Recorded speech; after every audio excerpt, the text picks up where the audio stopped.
Yeah. That's the way I looked upon it. Is that, listen, if I turned around to Lindsay Pop, right? I don't even know if she's still alive. But if I said, Lindsay, can you get me like the not dead Everly Brothers phone number? You know what I mean? Quite possibly. It might take her a week, but I reckon she could get it from me. Yeah. I listened to that song and it's like the verses are so short and the choruses are so long that it starts to grate on you. Yeah. Give me another thing I noticed about this song, Sugar, is that it has that creepy feel to it. Oh, yeah. Because all those songs back then had to put sexual innuendo in a kind of pigs in a blanket kind of job. They had to make an innuendo inside an innuendo. Yes. But it's the only way they got away with it. But the problem is now that we're so used to hearing like, smash me this way, up the arse, put things in my face and in my ear. My lovely lady bumpy. That when you hear this now, it kind of sounds creepy. Yeah. And a lot of the songs that are hidden in innuendo from the 60s and 70s, you're like, they bring it back to a sort of childlike kind of state. Playground. So absolute playground in their way to make it hidden, they put a kind of childlike veneer on it. Oh, yeah. And now when you listen to that back now, it's really creepy. Of course, it's I kiss you where the blanket goes, blanket goes, blanket goes, kiss you where the blanket goes. It's just, I found that kind of, when I was listening to that song, now it is still a good song. It's great. Like I said, it is a bit long, but it was the best I could find from Lindsay. I'm not going to lie to you. Well, it was probably, maybe it was written for the Eurovision where it's only going to get 2 minutes or something like that. I think that song there, I think, was the first number one. That was written for someone, and I can't think of who it was because I had to research some of your research in it. But because it was the first ever female written number one, it's kind of important. No, it is. And I was going to. Well, I don't know if we're moving on. It's better than that other fucking song, but let's move on to the next one. Well, I picked, so through that, I didn't want to pick, she was never married or anything like that, but she had some really high profile sort of. Lindsay did? Yeah. Was she a whore master? No. She just wasn't married. And I did, instead of deciding to go through one of the people who she'd been with, that's a stupid fucking way to pick a next song. I was like, oh, what's she famous for? I was sleeping with that guy. So I moved on through Morrissey, Let Me Kiss You. Yeah. So Nancy Sinatra covered Sugar Me in 1998 on her album How Does It Feel? And I started to read up more about Nancy Sinatra again since I'd been talking about her in the last one. She obviously only did covers. She didn't really have that many songs written for her. But this was a song, Morrissey's song was written for Nancy Sinatra, unlike Lindsay Pop's Sugar Me. Yep. So all the real link is, before I go into it, is that she covered both of these songs. Yep. Which is, well, let's have a look at this song now. This song's quite interesting, actually. Morrissey wrote this for Nancy Sinatra initially. Morrissey is mad into Nancy Sinatra. Yeah, he is, He is. He absolutely is. So this was when remember, he hadn't got a record label just before You Were the Quarry. He could not get a record label when nobody... It happened to him a fair few times. Stop saying mad shit, maybe. This is even pre-mad shit. Yeah, this is actually pre-mad shit.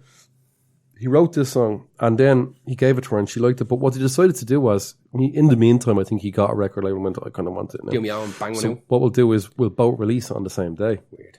So they did. They released it on 11th of October in 2004. And both versions entered the UK singles chart. So Morrissey's went to number 8 and hers went to 46. I'm a big fan of this song. Great song. I really, really like the song. That album is great. Anyway. It's a fantastic song, yeah. So while that may not be a massive... I have a lot of time for Nancy Sinatra. The more I read about her, she just seems really cool. She has quotes about her music going, listen, people write songs for me.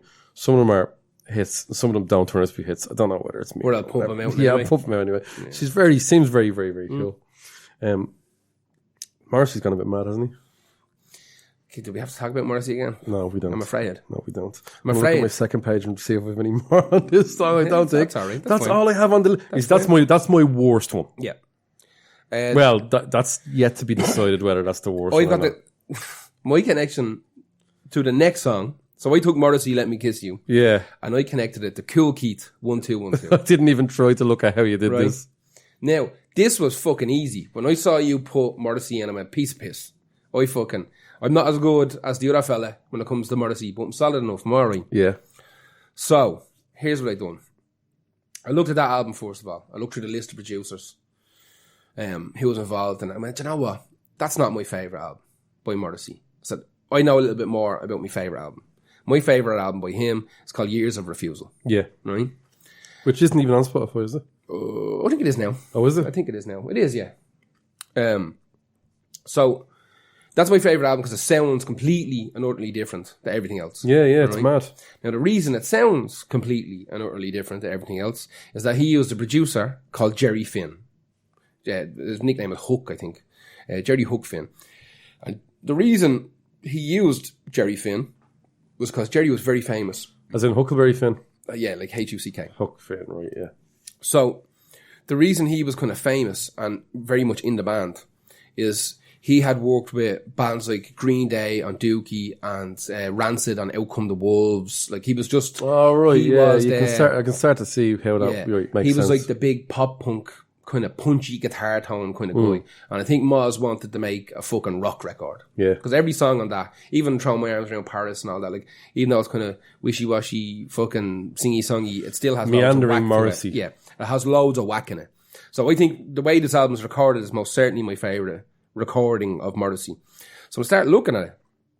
So, like I said, he got famous. Dookie was like his big fucking thing. He got really famous. But he also that's very well produced. He also worked with like Colour Me Bad when he was younger. Right. And his list of bands that he was like assistant engineer on their albums goes way back. Like, he is balls deep in fucking in music. Like, he also done Pennywise, Weezer. The list goes on and on. You name any band from that kind of early to mid 90s that were big in their respective genres. He has to mix drums, vocals, and guitar and bass and backing vocals. Okay, no, sorry, I'll take it back. I'm slagging pop punk, but I'm not.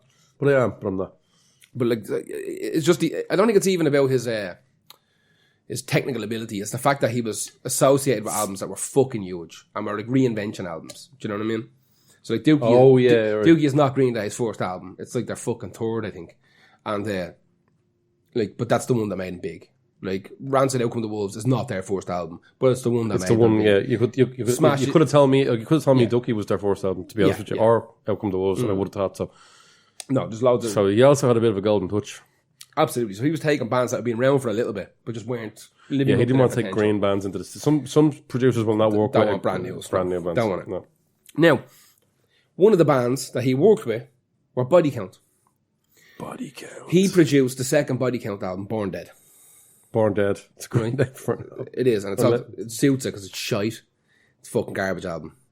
Second worst album they ever put out. And was the one after it good? Yes. Isn't that Ice-T's fucking MO? Yeah. 1, savage. 2, shy. 3, savage. 4, shy. It's just the way he's always worked. But he was the producer on Born Dead. Now, there's 2 good songs on the album. Right? It sounds okay. It sounds better than the fucking first one. Like, the first one sounds like it was recorded in a shed. It's amazing, but it does sound garbage. It's garbage, like. Which sometimes might work for it, maybe. I don't know. Exactly. Well, they were trying to go for that kind of suicidal tendencies type of feel, I think. But Ice-T, who was the front man for Body Count, also has, I think we might have even mentioned him on this podcast before, he has a group called the Analog Brothers. Yeah, we did mention them. You mentioned them, yeah. With Cool Keith. Cool Keith. So, Ice-T and Cool Keith, and there's a DJ that his name escapes me. And that is the Analog Brothers. So that is how I got from Morrissey to Cool Keith, 1 2 1 2. And that song is actually that 1 2 1 2. It's not even the original 1 2. It's off a weird remix. I think that's some radio DJ done. Right. It's called Space Tapes. The cover is the greatest thing you've ever seen in your life. When you click, folks, when you listen to this, when you listen to the playlist, click on the song and get the cover up for this. It's fucking amazing. But it's not really an official thing. It's like it's almost like a best of Cool Keith, but it's just some fella with like a synthesizer adding like space noises, pew pew pew pew pew, and stuff like that, like shooting star noises and UFO noises and shit like that. So the whole album is riddled with that, and they kind of like really badly mix into each other. Yeah. So it's like one of the first examples of actual mixtapes I remember, but it wasn't recorded fresh. He just took a load of like fucking Cool Keith stuff. A little bit from Mike Cool Keith's research lets me know he was on loads of mixtapes. Yes. And he's mad prolific. Other people have mixed him into their stuff, and I'll touch on that later, but yeah, that's crazy. That's what kind of angle I was going to go in, but I didn't. Right, so you went from Cool Keith to Kate Bush Breathing. Jesus Christ.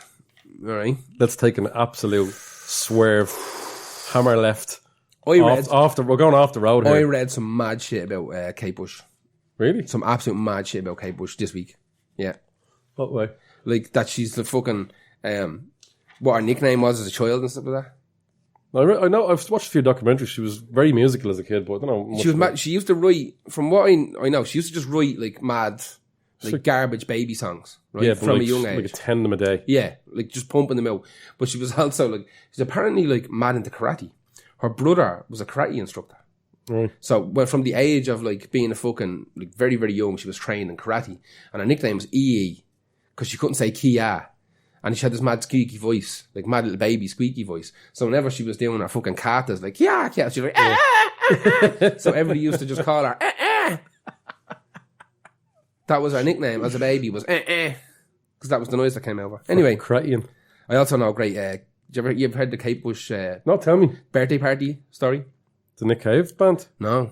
Oh, just a actual birthday party. Yeah. So fucking, I'm in music mode, you see. That's why I'm... this is one of the greatest stories of all time. So Go on, give it to me. Kate Bush didn't put an album out for fucking years. That's right, yeah. Everyone was like, all the record label She also, a lot of people didn't know that she did a tour for most of her life. She did a few gigs early on, and Bits then and bobs. there was a Just real, real bad... She hated playing live, but then her lighting guy, or one of the crew, was killed by a light. And from that day, she was like, I'm not doing... No, this is not for me. Like music agoraphobia. Yeah. Yeah, it's a quick little one, but it's a good one. So she lives in some fucking the arsehole of nowhere somewhere, right? And just doesn't really contact anybody. Doesn't answer emails, doesn't answer phone calls. A bit like Enya. Yeah, exactly. I always draw comparisons between Kate Bush and Enya. Yeah. And that live touring thing is not for some. It's not for some people. Yeah, exactly. It's just a bang it out every now and again. Here's an album. Fuck off. Now, apparently, the record label have been annoying Kate Bush for fucking years and years and years. Give us an album. Give us an album. It'll sell no matter what. Exactly. We're hungry. Like, she was under contract to provide them with an album. She was under contract, fair enough. Yeah. So, fucking, they were just pushing her all the time. They couldn't get a hold of her. Couldn't get a hold of her at all. So, one day, the fucking, whatever record label she's on, the phone rings. And it's Kate Bush. She goes, listen, you have to come out. It was EMI, wasn't it? I can't remember. Yeah.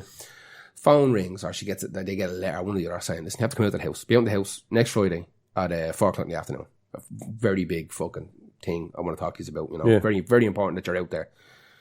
So, record label, fucking hell, holy shit. I think they might have helicoptered out and everything, like, you know, contracts and fucking advances. Maybe she has an album, a double album ready to go, ready to drop. Exactly. She's invented a new style of music. Again, yeah. Exactly, yeah. So, record label are super excited. They're like, oh, this is the day. We're going to get a new Kate Bush album. We're going to fucking get marketing here. Right, marketing, you're coming with us to go to fucking Kate Bush's house.